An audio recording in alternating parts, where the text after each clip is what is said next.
Welcome to our Trump Briefing Show. Today, we're diving into some lively trade talks and international drama. First up, the UK and US have struck a new trade deal that's shaking things up: lower tariffs on luxury cars like Rolls-Royce and Jaguar, while steel and aluminum tariffs are wiped out. But watch out for those toys and more affordable cars, which might still face higher tariffs. It's a win for the rich car brands, but critics worry about the impact on everyday Americans. Next, we turn to Gaza, where the US has announced a new aid plan to feed about 60% of the population through private foundations and military-secured sites, but the UN isn't sold. They say it's not enough and could even cause more problems, urging Israel to lift its blockade instead. It's a tough situation with a lot of questions about how best to help those in need, and the crisis keeps deepening. Finally, the trade tensions continue to heat up. The US, China, and Switzerland are all in the mix. Switzerland's president hopes for some divine intervention at upcoming Geneva talks, while the US considers easing tariffs on Chinese goods.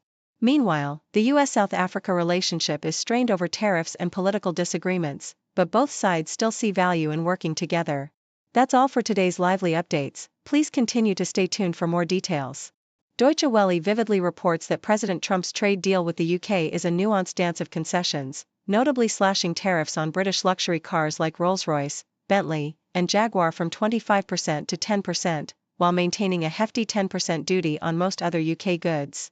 This agreement, celebrated by both leaders, aims to bolster trade and job creation, especially benefiting high-end car manufacturers, with the US importing a modest 90,000 UK vehicles annually, valued at over $12 billion. Interestingly, Trump's focus on luxury cars reveals a strategic preference for protecting and promoting premium exports, even as he proposes a dramatic 100% tariff on toys like Barbies, criticizing companies like Mattel for not manufacturing domestically. This selective tariff approach underscores a complex trade landscape where the affluent and luxury sectors are favored, while more affordable goods face ongoing duties, sparking debates about economic fairness and trade priorities. CNN paints a stark picture of the humanitarian crisis unfolding in Gaza, where the US and Israel are pushing a controversial aid mechanism amid widespread international rejection. Ambassador Huckabee's plan to deliver aid through a private foundation aims to initially feed 60% of Gaza's population, about 1.2 million Palestinians, by establishing secure distribution sites guarded by US military contractors. However, the plan faces fierce opposition from the UN and humanitarian groups, who argue it's unfeasible, violates humanitarian principles, and risks forcing displaced Palestinians to trek long distances with limited supplies.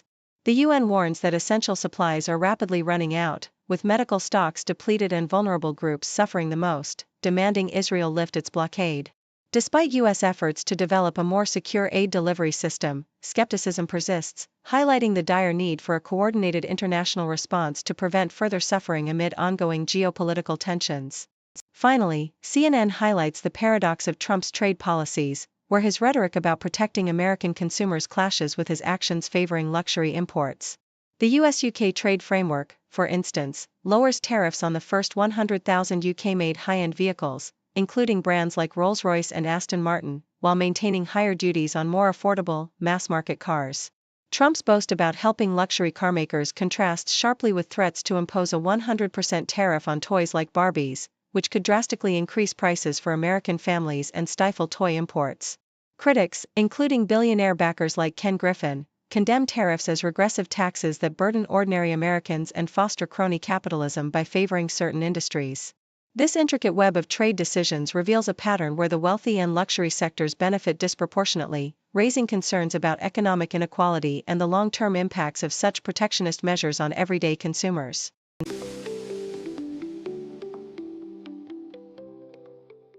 Nippon Steel's unwavering pursuit of acquiring U.S. steel is a story of strategic determination amidst a turbulent global steel industry. According to Nikkei Asia, the Japanese steel giant views turning U.S. Steel into a wholly owned subsidiary as a crucial growth move, especially given the uncertainties wrought by tariffs and geopolitical tensions. Despite former U.S. President Biden's attempt to halt the deal, Nippon Steel remains committed, engaging in complex negotiations over the deal's structure, stake size, and governance. The company's optimism is tempered by the industry's bleak outlook, with projections showing a 43% drop in net profit by 2025, largely due to tariffs and a glut of Chinese steel exports. As China floods the market with excess supply, the U.S. tariffs and inventory losses threaten to squeeze profits further, making Nippon Steel's strategic gamble on U.S. steel a high-stakes move for long-term growth. Meanwhile, in Geneva, the diplomatic dance over tariffs continues as Switzerland's President Karen Keller-Sutter reports on the disappointing progress of U.S.-Swiss trade talks, yet remains hopeful about the upcoming discussions between the U.S. and China. Highlighted by her playful allusion to the Holy Spirit, Keller-Sutter emphasizes the importance of divine guidance in the complex negotiations over tariffs, which have caused friction for Swiss exports. The U.S. has temporarily paused the implementation of some tariffs, but the looming threat of a 31% rate on Swiss goods persists, risking economic harm to Switzerland compared to its European neighbors. The upcoming weekend talks between U.S. and Chinese officials in Geneva are shrouded in secrecy, but the Swiss leadership's optimism underscores a shared desire to find a diplomatic solution amid escalating trade tensions, with hope that the Holy Spirit might inspire a breakthrough in these high-stakes negotiations. Across the Atlantic, Ontario faces the harsh reality of a struggling economy as unemployment rises to levels unseen since 2013, with a notable increase in manufacturing and retail job losses. CBC reports that the province's unemployment rate hit 7.8% in April, driven largely by declines in manufacturing, particularly in Windsor, the auto industry hub, where unemployment soared to 10.7%. The economic fragility predates the recent tariffs, with real GDP growth slowing and business confidence waning, as forecast revisions predict further job losses and higher unemployment by next year. Ontario's economy, once resilient, now shows signs of strain under the weight of international trade disputes and U.S. tariffs, prompting provincial measures such as tax deferrals and regulatory reforms. With Premier Doug Ford preparing his budget amidst these challenges, Ontario's economic outlook remains uncertain, reflecting the broader impact of global trade tensions on regional stability and employment.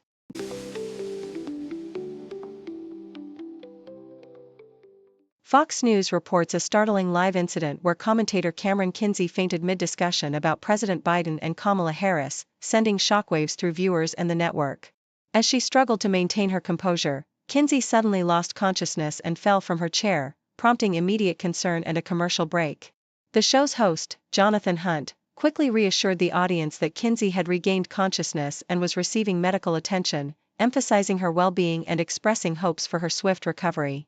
The incident highlighted the unpredictable nature of live broadcasting, with the network's spokesperson confirming she was treated, cleared, and feeling much better, leaving viewers both worried and intrigued by the dramatic moment.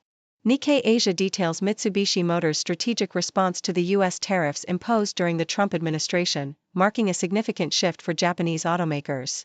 Facing increased costs and a halt in vehicle imports, Mitsubishi is contemplating raising vehicle prices in the U.S., a move already adopted by Ford, to offset the financial impact. With about 100 days of inventory and a forecasted 50 billion yen, roughly $344 million, in additional costs, Mitsubishi plans to adjust prices based on inventory levels and competitor actions, aiming to mitigate the expected 28% drop in operating profit for the year. The company's global sales are also expected to decline, reflecting the broader challenges faced by automakers navigating the trade tensions that threaten to reshape their market strategies and profitability. RFI explores the complex diplomatic landscape between South Africa and the United States, highlighting ongoing tensions and principled stands amid strained relations. Despite being the second-largest trading partner, South Africa faces 30% tariffs and political disagreements, including the controversial issue of a genocide case at the International Court of Justice against Israel, which South Africa insists is a matter of principle rooted in its history and international commitments. South Africa's government emphasizes that its stance on the case is non-negotiable and driven by adherence to the Genocide Convention, asserting that principles of justice and international law take precedence over diplomatic pressures. While diplomatic engagement continues, South Africa remains committed to its principles, resisting external pressures to abandon its legal pursuits and reaffirming its sovereignty and dedication to international law and solidarity.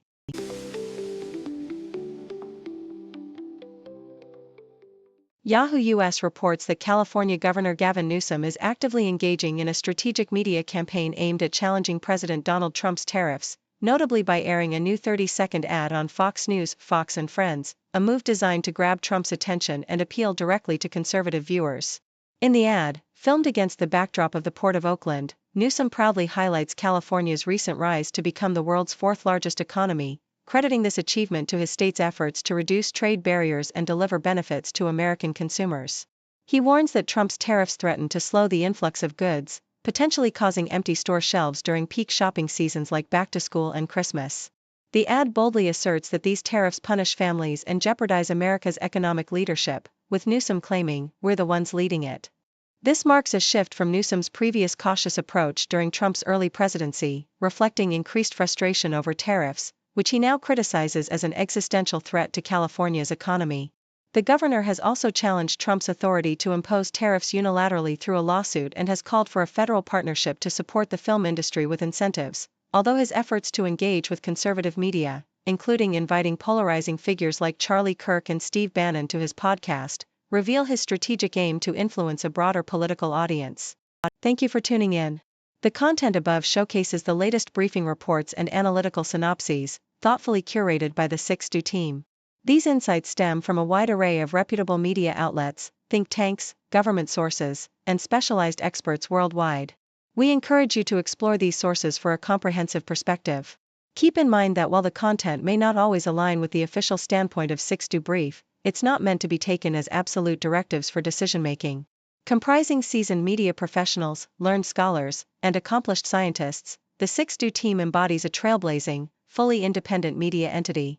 To customize 6Do Brief to meet your professional needs, you have the option to subscribe to a diverse array of briefings on our website, 6dobrief.com. Regardless of your location, you can conveniently receive 6Do Brief via email.